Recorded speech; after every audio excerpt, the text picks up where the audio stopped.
Hi! Welcome back sa Ching's Kitchen.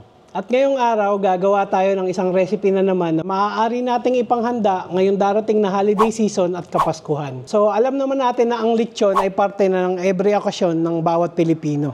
Kaso, sa sobrang taas ng bilihin, hindi lahat sa atin kayang mag-afford ng isang buong lechon. Kaya ngayong araw, gagawa tayo ng lechon pork belly na mas abot kaya sa ating mga bulsa. Simulan na natin.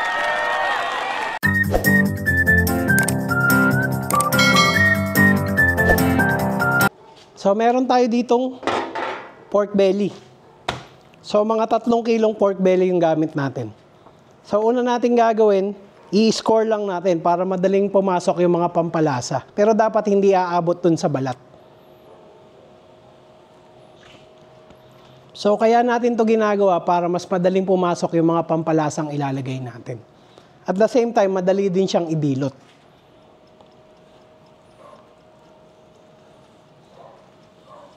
So, after natin siyang i-score, isi-season naman natin siya ng asin.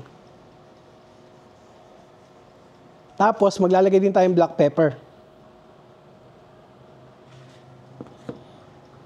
Then, imamassage lang natin. Susunod naman nating ilalagay yung mga aromatics. Bawang. Medyo maraming bawang. Tapos maglalagay din tayo ng sibuyas.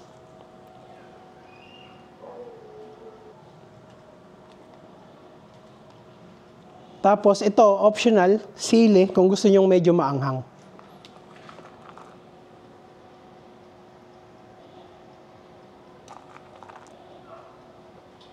Pagkatapos, maglalagay din tayo ng green onion. After nating ilagay lahat ng mga aromatics, magpuproceed naman na tayo sa pagbibilot niya. So, gagamit lang tayo ng leteng o butcher twine. So, sa pagbibilot, ibibilot nyo lang mabuti.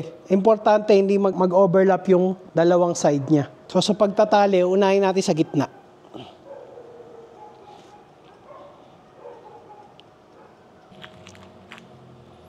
So, kapag na-secure na natin yung gitna, medyo mas madali na siyang ibilot.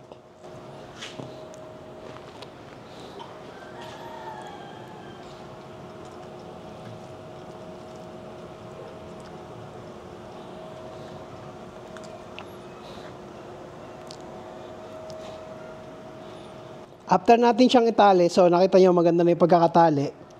So, titrim lang natin yung mga excess na palaman. At pagkatapos, ibabrush lang natin siya ng toyo para makuha natin yung signature color ng ating lechon. Then, nilalagay lang natin siya sa isang baking tray. Pagkatapos, maglalagay tayo ng konting tubig sa baking tray. So, yung tubig nito mag-create ng moisture para mas maging juicy yung lechon. Then, ibe-bake natin siya sa preheated oven 180 degrees ng 1.5 oras.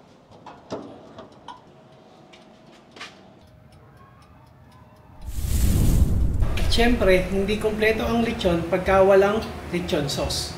So, habang niluluto natin yung pork belly, magluluto naman tayo ng homemade lechon sauce. So, sa isang pot, magpapainit lang tayo ng mantika.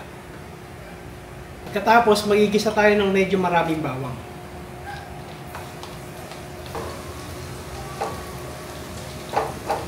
Then, kapag medyo nagbabrown na yung bawang, sunod natin yung mga sibuyas.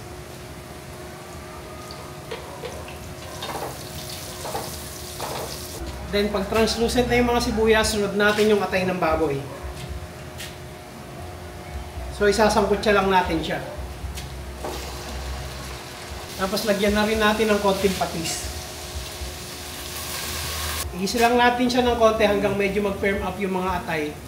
Then, susunod, i-blender natin.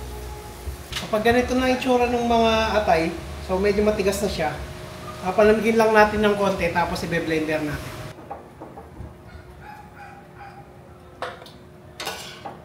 After natin mahango, maglalagay lang tayo ng 1 cup na suka. Pagkatapos, i-blend lang natin hanggang maging smooth.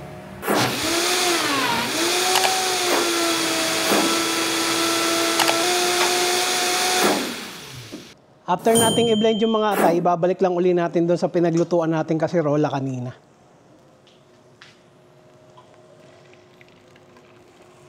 At hayaan lang natin kumulo ng mga 5 minuto nang hindi hinahalo. After 5 minutes, pwede na nating haluin. Then magdadagdag tayo ng konting tubig.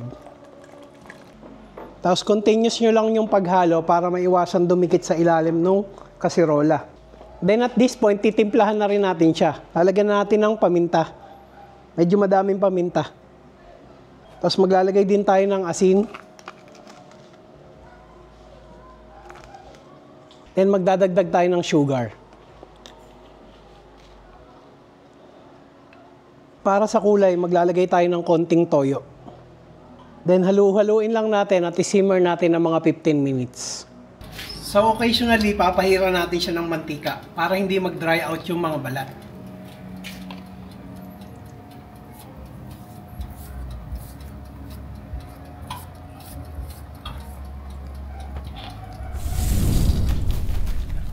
Then pagkayari nating isimmer ng mga 15 minutes, papalaputin na natin yung sauce. Gagamit tayo ng breadcrumbs.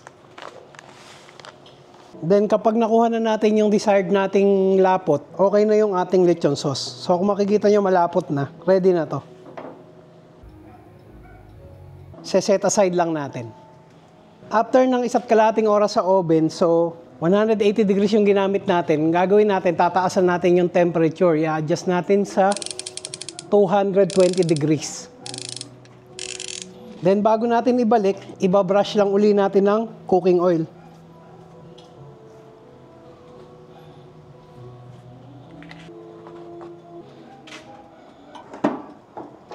Pagkatapos, ibe-bake lang natin siya hanggang maging crunchy yung mga balat. Siguro approximately 1.5 oras ulit. Makalipas ang 3 oras nating pagbe-bake doon sa lechon belly, ready na to. So hanguin lang natin, then ire-rest natin for a while. Look at that. Nakita nyo, itsura pa lang, nakakatakam na. So i-rest lang natin saglit para mas lalo pang lumutong yung mga balat. So pagkatapos natin tong i-rest, ika-carve naman na natin siya. So i-slice na natin.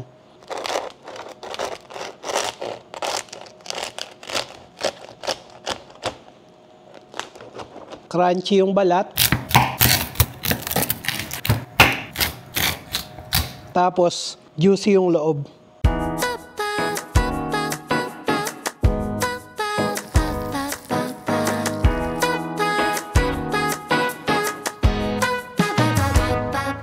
So, ready na ang ating lechon pork belly. So, ito yung serving suggestion ko sa inyo. So, pwede nyo siyang ilagay sa mga center table nyo during your handaan at okasyon, lalo na ngayong paparating ang holiday season. Then, isa-serve nyo siya with your homemade lechon sauce. At kung nagustuhan nyo at may natutunan kayo sa video na to, magkita-kita muli tayo sa mga susunod kong upload.